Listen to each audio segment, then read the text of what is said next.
Lendo a Bíblia com William Camelo. Dia 17 de maio, 1 Samuel 21:15. Davi fugiu de Naiote, em Ramá, e se encontrou com Jonatas. O que eu fiz? Disse Davi.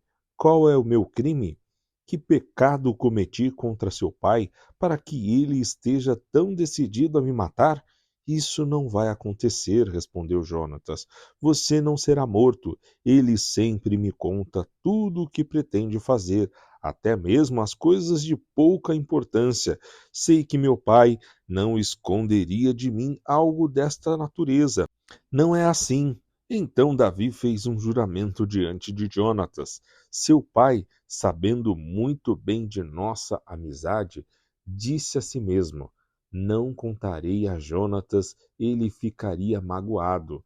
Mas, tão certo como vive o Senhor e como você mesmo vive, eu estou apenas um passo da morte. Jonatas perguntou: O que posso fazer para ajudá-lo? Davi respondeu: Amanhã celebraremos a festa da lua nova. Sempre me sentei com um rei para comer nesta ocasião, mas amanhã me esconderei no campo e ficarei ali até o entardecer do terceiro dia. Se seu pai perguntar onde estou, diga a ele: Davi insistiu que eu o deixasse ir para casa em Belém, participar do sacrifício que toda a família dele oferece a cada ano.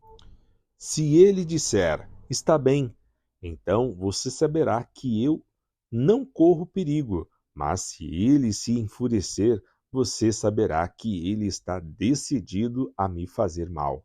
Mostre-me sua lealdade como amigo, pois assumimos um compromisso solene diante do Senhor. Se por acaso você acha que cometi alguma ofensa contra seu pai, mate-me você mesmo, aqui e agora. Não é necessário me entregar a seu pai.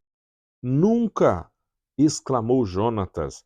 Você sabe que se eu tivesse qualquer suspeita de que meu pai planeja matá-lo, avisaria você no mesmo instante. Então Davi perguntou: Como saberei se seu pai ficou irado?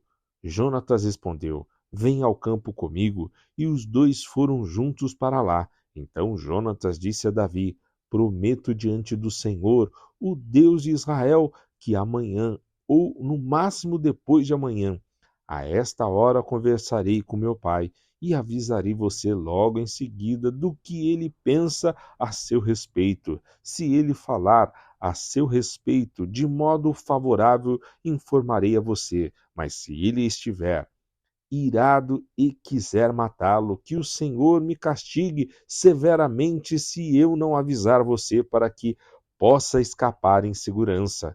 Que o Senhor esteja com você, como esteve com meu pai, e que você me trate com o amor leal do Senhor, enquanto eu viver.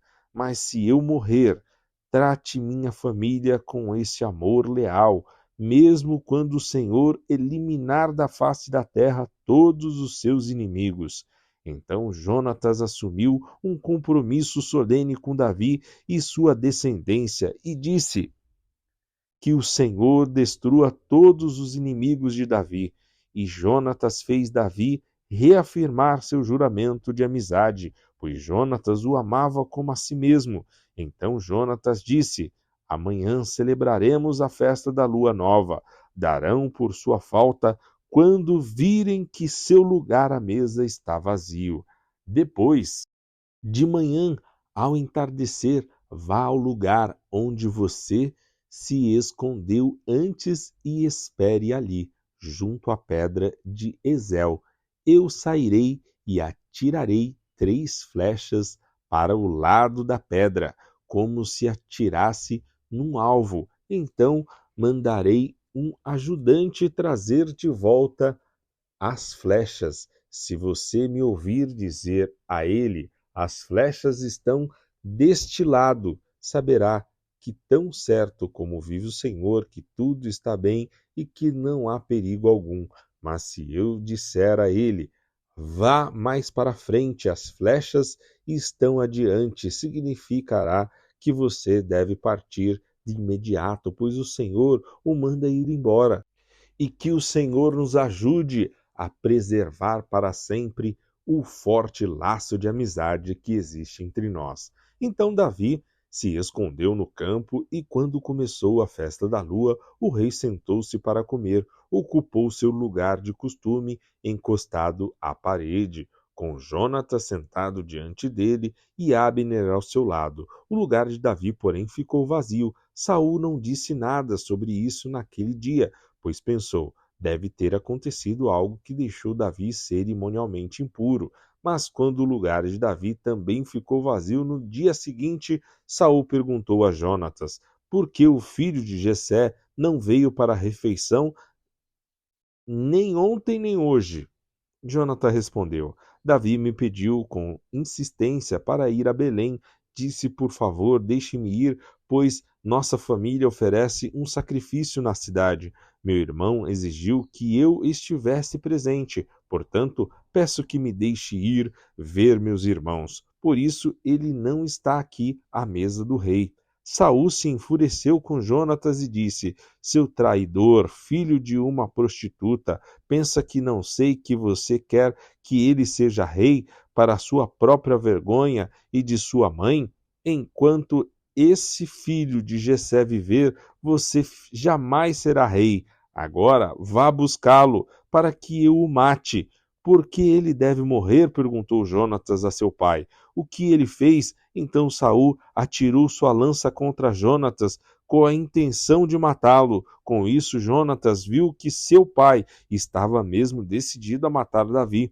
Enfurecido, Jonatas levantou-se da mesa e, durante o segundo dia da festa, recusou-se a comer, frustrado pelo modo como seu pai havia desonrado Davi publicamente. Na manhã seguinte, como combinado, Jonatas foi ao campo e levou consigo um ajudante para apanhar as flechas. Disse ao ajudante: comece a correr para que possa encontrar as flechas quando eu as atirar. O ajudante correu e Jonatas atirou uma flecha para além dele. Quando o ajudante estava quase chegando ao lugar onde a flecha havia caído, Jonatas gritou: a flecha está mais à frente, rápido, não fique aí parado. Então o ajudante apanhou a flecha e correu de volta para seu senhor. O ajudante não suspeitava de nada, apenas Jonatas e Davi entenderam o sinal. Então Jonatas entregou o arco e as flechas ao ajudante e ordenou que os levasse de volta à cidade. Assim que o ajudante foi embora, Davi saiu de seu esconderijo no lado sul da pedra de Ezel. Davi se curvou diante de Jonatas 3 vezes com o rosto em terra, e quando se beijaram e se despediram, ambos choraram, especialmente Davi. Por fim, Jonatas disse a Davi: vá em paz, pois juramos lealdade um ao outro em nome do Senhor. Que o Senhor nos ajude a preservar para sempre o forte laço de amizade entre nós e entre nossos descendentes. Então Davi partiu e Jonatas voltou à cidade. Davi foi à cidade de Nobe para encontrar-se com o sacerdote Aimeleque. Ao vê-lo, Aimeleque, que tremeu: por que você está sozinho? Perguntou. Porque ninguém o acompanhou? O rei me enviou para tratar de um assunto secreto, respondeu Davi. Pediu que eu não contasse a ninguém, porque estou aqui. Eu disse a meus homens onde podem me encontrar depois. Agora, o que tem para comer? Dê-me 5 pães ou qualquer outra coisa que tiver. Não temos pão comum, respondeu o sacerdote, mas há um pão sagrado que vocês podem comer, desde que seus homens não tenham se deitado com mulher recentemente. Davi respondeu: nunca permito que meus homens toquem em mulher quando saímos numa campanha, e se eles permanecem puros em viagem comuns, quanto mais nesta missão. Uma vez que não havia outro alimento disponível, o sacerdote lhe deu os pães sagrados, chamados de pães da presença, que eram colocados diante do Senhor no santuário. Naquele dia, tinham sido substituídos por pães frescos. Doeg, o edomita, chefe dos pastores de Saul, estava lá naquela ocasião, pois estava cumprindo um ritual diante do Senhor. Davi perguntou a Aimeleque: Você tem uma lança ou espada? O assunto do rei era tão urgente que não tive tempo nem de pegar uma espada ou outra arma. O sacerdote respondeu: Tenho apenas a espada de Golias, o gigante filisteu que você matou no vale da Ela. Está enrolada num pano atrás do colete sacerdotal. Pode levá-la, pois não há nenhuma outra arma aqui. Dê-me essa espada, respondeu Davi. Não há outro melhor que ela. Então Davi fugiu de Saul e foi até Ax, rei de Gate. Os oficiais de Ax, porém, disseram: Não é este Davi o rei da terra de Israel? Não é a ele que o povo honra com danças e cânticos, dizendo: Saul matou milhares e Davi dezenas de milhares? Davi ouviu esses comentários e teve muito medo do que Aques, rei de Gade, poderia fazer com ele. Por isso, agiu de modo estranho, fingindo estar louco, arranhando as portas e deixando saliva escorrer pela barba. Por fim, Aques disse a seus homens: Precisavam-me trazer um doido? Temos doido suficiente aqui. Por que trouxeram alguém assim a meu palácio? João 9, 1-41. Enquanto caminhava, Jesus viu um homem cego de nascença. Seus discípulos perguntaram: Rabi, por que este homem nasceu cego? Foi por causa de seus próprios pecados ou dos pecados de seus pais? Jesus respondeu: Nenhuma coisa, nem outra. Isso aconteceu para que o poder de Deus se manifestasse nele. Devemos cumprir logo as tarefas que nos foram dadas por aquele que me enviou. A noite se aproxima, quando ninguém pode trabalhar, mas, enquanto estou aqui no mundo, eu sou a luz do mundo. Depois de dizer isto, Jesus cuspiu no chão, misturou a terra com saliva e aplicou-a nos olhos do cego. Em seguida disse: Vá lavar-se no tanque de Siloé, que significa enviado. O homem foi, lavou-se e voltou enxergando. Seus vizinhos e outros que o conheciam como mendigo começaram a perguntar: Não é este o homem que costumava ficar sentado pedindo esmolas? Alguns diziam que sim, e outros diziam: Não, apenas se parece com ele. O mendigo, porém, insistia: Sim, sou eu mesmo. Quem curou você? Perguntaram eles. O que aconteceu? Ele respondeu: O homem chamado Jesus misturou terra com saliva, colocou-a em meus olhos e disse: Vá lavar-se no tanque de Siloé. Eu fui e me lavei e agora posso ver. Onde está esse homem? Perguntaram. Não sei, respondeu ele. Então levaram aos fariseus o homem que havia sido cego, pois foi no sábado que Jesus misturou terra com saliva e o curou. Os fariseus encheram o homem de perguntas sobre o que havia acontecido e ele respondeu: Ele colocou terra com saliva em meus olhos e depois que eu me lavei, passei a enxergar. Alguns dos fariseus disseram: Este homem não é de Deus, pois trabalha no sábado. Outros disseram: Mas como um pecador poderia fazer sinais como esse? E havia entre eles uma divergência de opinião. Os fariseus voltaram a perguntar ao homem que havia sido cego: O que você diz? deste homem que o curou? Ele deve ser profeta, respondeu o homem. Os líderes judeus se recusavam a crer que ele havia sido cego e estava curado. Por isso, mandaram chamar os pais dele e perguntaram: ele é seu filho? Ele nasceu cego? Se foi, como pode ver agora?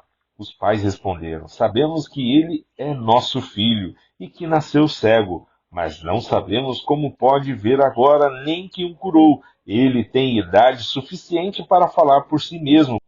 Perguntem a ele. Seus pais disseram isso por medo dos líderes judeus, pois estes haviam anunciado que se alguém dissesse que Jesus era o Cristo, seria expulso da sinagoga. Por isso disseram: ele tem idade suficiente, perguntem a ele. Então, pela segunda vez, chamaram um homem que havia sido cego e lhes disseram: Deus é quem deve receber glória por aquilo que aconteceu, pois sabemos que esse Jesus é pecador. Não sei se ele é pecador, respondeu o homem, mas uma coisa sei: eu era cego e agora vejo. Mas o que ele fez? Perguntaram. Como ele o curou? Eu já lhes disse, exclamou o homem. Vocês não ouviram? Por que querem ouvir outra vez? Por acaso, também querem se tornar discípulos dele? Então eles o insultaram e disseram: você é discípulo dele, mas nós somos discípulos de Moisés. Sabemos que Deus falou a Moisés, mas nem sabemos de onde vem esse homem. Que coisa mais estranha, respondeu o homem. Ele curou meus olhos e vocês não sabem de onde ele vem? Sabemos que Deus não atende pecadores, mas está pronto a ouvir aqueles que o adoram e fazem a sua vontade. Desde o princípio do mundo, ninguém foi capaz de abrir os olhos de um cego de nascença. Se esse homem não fosse de Deus, não teria conseguido fazê-lo. Você nasceu inteiramente pecador, disseram eles, e quer ensinar a nós? Então expulsaram da sinagoga. Quando Jesus soube do que havia acontecido, procurou o homem e lhe disse: você crê no Filho do Homem? Quem é ele, Senhor? Perguntou o homem. Eu quero crer nele. Jesus respondeu: você o viu e ele está falando com você. Sim, Senhor, eu creio, declarou o homem, e o adorou a Jesus. Então Jesus disse: eu vim a este mundo para julgar, para dar visão aos cegos e para fazer que os que veem se tornem cegos. Alguns fariseus que estavam por perto o ouviram e perguntaram: você está dizendo que nós somos cegos? Se vocês fossem cegos, não seriam culpados, respondeu Jesus. Mas a culpa de vocês permanece, pois afirmam que podem ver. Salmo 113, 1 a 114, 8. Louvado seja o Senhor, sim, louvem, ó servos do Senhor, louvem o nome do Senhor, bendito seja o nome do Senhor, agora e para sempre. Em todo lugar, do Oriente ao Ocidente, louvem o nome do Senhor, pois o Senhor é engrandecido acima das nações, sua glória está acima dos céus. Quem se compara ao Senhor, nosso Deus entronizado nas alturas? Ele se inclina para ver o que acontece nos céus e na terra. Levanta do pó o necessitado e ergue do lixo o pobre. Coloca-os entre príncipes, entre os príncipes de seu povo.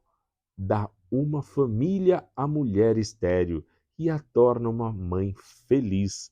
Louvado seja o Senhor! Quando o povo de Israel saiu do Egito, quando a família de Jacó deixou aquela terra estrangeira, a terra de Judá se tornou o santuário de Deus e Israel se tornou seu domínio. O Mar Vermelho os viu chegando e se abriu, e as águas do Rio Jordão recuaram, os montes saltaram como carneiros e as colinas como cordeiros. Que aconteceu ó mar vermelho, para que se abrisse? Que aconteceu, ó rio Jordão, para que recuasse?